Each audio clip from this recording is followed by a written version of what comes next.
పవన్ ఓటమే ధ్యేయంగా జేబీపీ పోటీ. జేభీంరావు భారత్ పార్టీ జాతీయ అధ్యక్షులు జడా శ్రవణ్ కుమార్. కాకినాడ జిల్లా పిఠాపురం నియోజకవర్గం జనసేన పార్టీ అధ్యక్షులు పిఠాపురం అభ్యర్థి కొణిదెల పవన్ కళ్యాణ్ను ఓడించడమే తమ జయమని జేభీంరావు భారత్ పార్టీ జాతీయ అధ్యక్షులు జడా శ్రవణ్ కుమార్ అన్నారు. కాకినాడ జిల్లా పిఠాపురం నియోజకవర్గం పిఠాపురంలో పిఠాపురం జేభీంరావు భారత్ పార్టీ అభ్యర్థి జగ్గారావు మల్లికార్జున నామినేషన్ అనంతరం మీడియాతో మాట్లాడారు. స్థానికులకి అవకాశం కల్పించాలని కోరారు. వైఎస్ఆర్సీపీ ప్రభుత్వంలో దళితులకు రక్షణ కరువైందన్నారు. ఎమ్మెల్సీ అనంతబాబు డోర్ డెలివరీ చేసిన వైఎస్ఆర్సీపీ ప్రభుత్వం పట్టించుకోలేదని ఆవేదన వ్యక్తం చేశారు.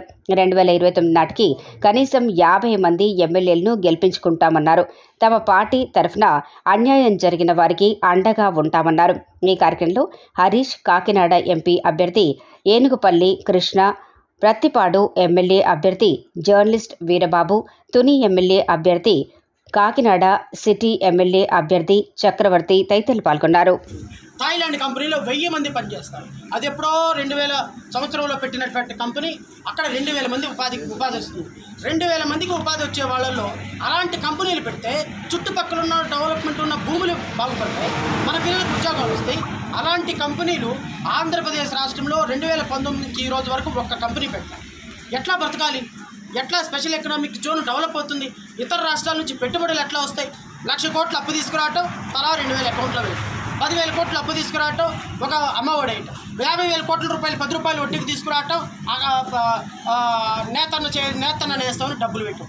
డబ్బు సంపాదించకుండా అప్పు తీసుకొచ్చి మీ ఇంటికి 2,000 రూపాయలు వేసాను నాకు ఓటేయమంటే రేపొద్దున అప్పు ఎలా తీర్చాలి? రాష్ట్రం 80,000 కోట్ల రూపాయలు ఇంట్రెస్ట్ కడుతుంటే ఆంధ్రప్రదేశ్ రాష్ట్ర ప్రభుత్వం, రేపు జగన్మోహన్ రెడ్డి ప్రభుత్వం ఒక్క కంపెనీ తీసుకురాకుండా స్పెషల్ ఎకనామిక్ జోన్ ఏ విధంగా ఏర్పాటు చేస్తారు?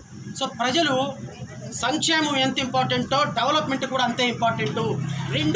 రెండు పడవల్లాగా రాష్ట్రంలో నడవాలి తప్ప అప్పు చేసి పప్పు కూడు పెట్టి రేపొద్దున అప్పు మనల్ని తీర్చమని రాష్ట్రంలో జీతాలు ఇవ్వలేని పరిస్థితికి రావద్దు అనేది మా విన్నపం. Okay sir. ఈరోజు ఈ ఉత్సాహంతో వచ్చే 15 రోజులు కూడా ప్రతి నియోజకవర్గంలో ప్రతి గ్రామాన్ని ప్రతి ఇంటిని తిరగడానికి మేము సిద్ధంగా ఉన్నాం. ప్రజలు ఎలా ఆశీర్వదిస్తారో మేము కూడా తప్పకుండా చూస్తాం. 2029, 2034 వరకు కూడా ఇదే ప్రజలకు ప్రతిరోజు సహాయం చేయడానికి ఒక న్యాయవాదిగా, ఈ లోకల్ కాన్స్టిట్యున్సీ ఒక బిడ్డగా నేను అందరికీ అండగా ఉంటానని మరొక్కసారి తెలియజేస్తూ పిఠాపురం నియోజకవర్గ ప్రజలు ఈ ఎన్నికల్లో ఆశీర్వదించాలని, మీ ఆశీర్వదించి వేసే మీ ఓటు మా భవిష్యత్తుకు, మీ భవిష్యత్తుకు కూడా ఒక మంచి ఆదర్శంగా నిలవాలని అందరినీ కోరుకుంటాం. Thank you. నమస్కారం. దేశ చరిత్రలో, రాష్ట్ర చరిత్రలో ఈరోజు ఒక మరపురాని రోజుగా మిగిలిపోవాలని అయితే ఆకాంక్షిస్తున్నాం. టీవీల ముందు కూర్చొని, ఏసీ రూముల్లో కూర్చొని ప్రజాస్వామ్యం మారాలి, చదువుకున్న వాళ్ళు రావాలి, ఎప్పుడు వీళ్ళైనా ఒక మార్పు కావాలని కోరుకునే ప్రజలందరికీ చాలామంది ఈ మధ్యకాలంలో ఏ రాజకీయ పార్టీకి ఓటేయకుండా అంతా వెదవలే, అందుకని నోటాకు ఓటేద్దామని నోటాకు ఓటేసే సంఖ్య పెరిగింది. నేను అలాంటి ప్రజలందరికీ నేను వినయపూర్వకంగా కోరుతున్నాను.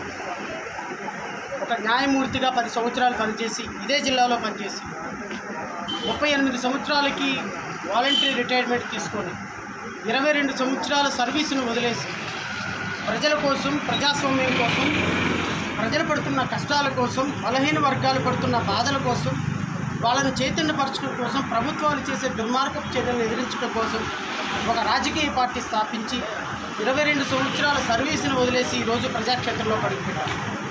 నేను మాత్రమే అడుగుపెట్టడం కాకుండా నాకులాగా 175 మంది అతి సామాన్యమైనటువంటి ప్రజల్ని, నా పక్కనే ఉన్నటువంటి దాడిశెట్టి వీరబాబు ఒక జర్నలిస్టు, రేపు పత్తిపాడు నియోజకవర్గానికి ఎమ్మెల్యేగా నామినేషన్ వేయబోతున్నారు.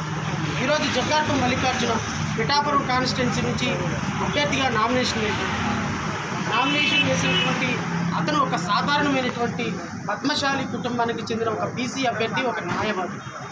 ఇక్కడ ఉన్నటువంటి నా పక్కనే ఉన్నటువంటి చక్రవర్తి రేపు కాకినాడ సిటీ ఎమ్మెల్యే అభ్యర్థిగా పోటీ చేయబోతున్నారు. చక్రవర్తి అనేటువంటి ఒక సామాన్యమైనటువంటి నిరుపేద కుటుంబానికి చెందిన వ్యక్తి, ఒక న్యాయవాది, ఒక జర్నలిస్ట్, ఒక న్యాయవాది, ఒక మాజీ జడ్జి, ఇలా సెక్యూరిటీ గార్డు, ఎన్జిఓలు, ఒక దళిత ఉద్యమాల్లో ఉన్నటువంటి వ్యక్తి, ఒక ప్రైవేట్ జాబ్ చేసుకునే వ్యక్తులు, ఇలాంటి వాళ్ళందరినీ 175 మందిని 100 కోట్ల రూపాయలు కుమ్మరించే ప్రజాస్వామ్యంలో ఒక సాధారణమైనటువంటి ప్రజలని 175 మందిని ఈరోజు అసెంబ్లీకి నామినేషన్లు వేయించాలి అనేటువంటి ఒక ప్రయత్నాన్ని మీరందరూ హర్షించాలని కోరుతున్నారు. మీరు ప్రజాస్వామ్యం మారాలి, ప్రజాస్వామ్యానికి కొత్త చదువుకున్న వాళ్ళు రావాలి. ఇలాంటి వ్యక్తులు మాటలకే పరిమితం కాకుండా డాక్టర్ బాబాసాహెబ్ అంబేద్కర్ ఇచ్చినటువంటి ఓటు హక్కుని నిజమైనటువంటి ప్రజాస్వామ్యం కోసం, నిజమైనటువంటి నాయకులుగా వచ్చేటువంటి వారి కోసం, ఒక్కసారి మార్పు కోసం వాడమని కోరుతున్నారు. సోదరులందరూ కూడా